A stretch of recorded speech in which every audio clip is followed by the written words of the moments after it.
Hey guys, welcome back to my channel. My name is Deepa Barar and I'm here to inspire you all to live a deeply beautiful life. In today's video, we are going over a very common hair loss situation, and that is hair loss during pregnancy. First of all, I want to assure you that it is a fairly common thing that happens to nearly half of pregnant women, so do not panic if you are experiencing it right now. In today's video, we are going to go over why it happens, when it occurs, how long it lasts, and some of the things that you can do about it. Alright, we're going to get into this video. Before we do, don't forget to subscribe to my channel and hit that notification bell so you can find out exactly when I post my next video. Now, normally people lose about 50 to 100 hairs on average per day.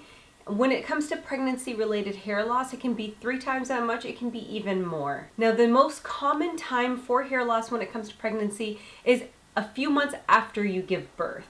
And this in part is due to hormonal changes, which is no big shocker, but we're going to actually break down what we mean by hormonal changes and how it affects your body. Now, during pregnancy, your body is producing a ton of estrogen, a lot more than normal.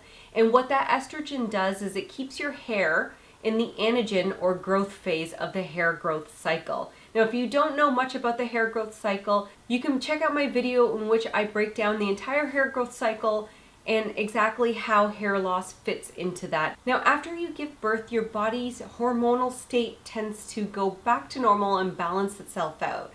And what that does is it kicks your hair back into the hair growth cycle, so onto the next phase. Now, normally at any given time, about 10 to 15% of your hair is in the telogen or resting phase. And that's basically where your hair follicle detaches from the papilla, which is the blood source that is giving your hair that growth. But when it comes to pregnancy, because your hair was kept in the anagen phase and it wasn't able to fall out, it can be about 60% of your hair that ends up getting kicked into the telogen phase all at the same time. Okay, so let's break this down. So when you're pregnant, you have all of the estrogen in your body, which is making your hair stay in the hair growth cycle. So it's not going on to the transition phase, it's not going into the resting phase, nothing's falling out and nothing is growing back in. Remember that part. But then after you give birth, the hair that would have been falling out falls out at the same time a few months after birth. So it looks like a lot of hair loss because it's all happening at once, but really it's just the delayed hair that should have fallen out, but instead it's all falling out at the same time.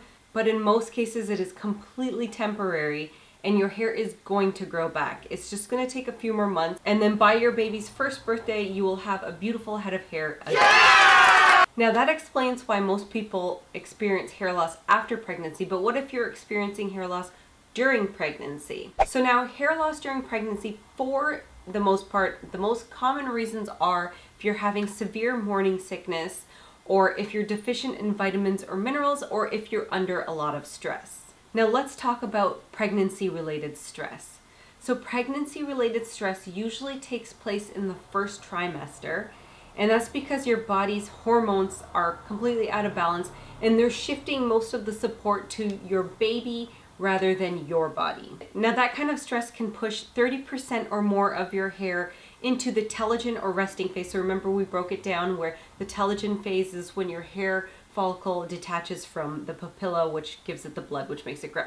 So normally about 10 to 15% of your hair is in the telogen phase, but when it comes to pregnancy related stress, it can be 30% or more that goes into the telogen phase and starts falling out. So instead of losing 100 hairs per day, which is, like we said, pretty normal, you can be losing about 300 hairs a day. Now, another reason for pregnancy-related hair loss that can be attributed to hormonal changes is if you can discontinue the use of birth control pills. So if you were using them before and then you stop, your hair can fall out a lot more than normal during your pregnancy, but it might take a few months for you to notice, and in most parts it's temporary hair loss as well. Now, another reason for hair loss during pregnancy when it comes to hormonal changes is attributed to progesterone. So your body is making a lot more progesterone than usual when you're pregnant, and what that does is it can make your hair very dry. And as your hair becomes dry, it becomes weak and brittle, and it can break off close to the root, which will make it look like you are losing hair, but you're not truly losing hair because it's not falling out from the follicle. It's just breaking off. Your hair is a little bit damaged and weak, and it just needs a lot of moisture basically. Now, another reason for hair loss during pregnancy can be attributed to thyroid disorders. If you don't know if you have a thyroid disorder or not, definitely go see your doctor. It affects about 3 out of 100 women, and it can be diagnosed with a blood test. Now, pregnant women are at a higher risk for developing iron deficiency anemia, and this can be one of the reasons why your hair is falling out. But now this usually happens if your pregnancies are close together, so if you've had like one after the other, or if you're pregnant with multiples, or if you're experiencing really severe morning sickness. And now in the most rare cases, hair loss during pregnancy can actually be attributed to alopecia. So you definitely want to see your doctor when your hair is falling out to find out exactly what is happening with your body and why it's happening so that you can deal with it. Now, if you guys don't follow my channel, you probably don't know that I have a ton of videos on alopecia. I actually had alopecia, lost 70% of my hair, grew it all back, and so I just shared all of my tips with my community, and you can check out those videos. I have a whole playlist. If you're experiencing alopecia during your pregnancy, hopefully those might help you out. Also too, if you want to see any more pregnancy and hair related videos, just let me know in the comments what you'd like to know exactly, and I can try to make those videos for you. Or if you have any other suggestions of things that you want me to cover, please do let me know in the comments. So now on to what you can do to minimize hair loss. So there are actually quite a few things that you can do to help out your situation.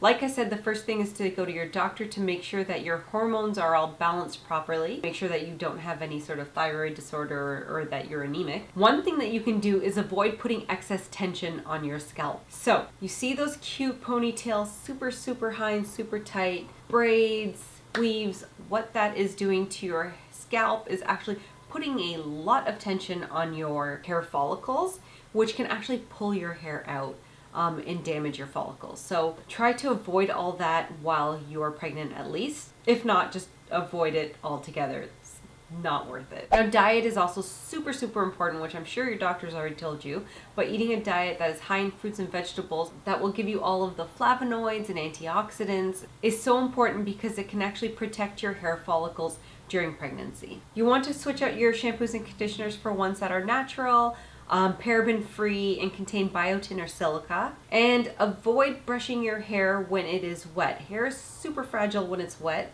so if you need to, use a wide tooth comb, but if you can, try to avoid it until it's dry. If you're worried that your hair is super dry and damaged, you can try using the cool setting on your hair dryer. I broke that down in my hairstyling tips for alopecia video. Little tricks that I used to help style my hair without doing too much damage or barely touching it at all. You can supplement your diet with important nutrients like vitamin B, biotin, and zinc, as well as vitamin D and iron. When it comes to hair loss, those ones are really important. Make sure you talk to your doctor first because I am not a doctor. Now, as for the treatments that exist out there, for the most part, hair loss during and after pregnancy will return to normal. So you might be tempted to use things like minoxidil or Rogaine, but as far as I know, those are not considered safe to use during pregnancy. So I would try to hold off, especially during pregnancy and then if you're breastfeeding as well. Now, when it comes to thyroid disorders or anemia, you can work with your doctor who will come up with some sort of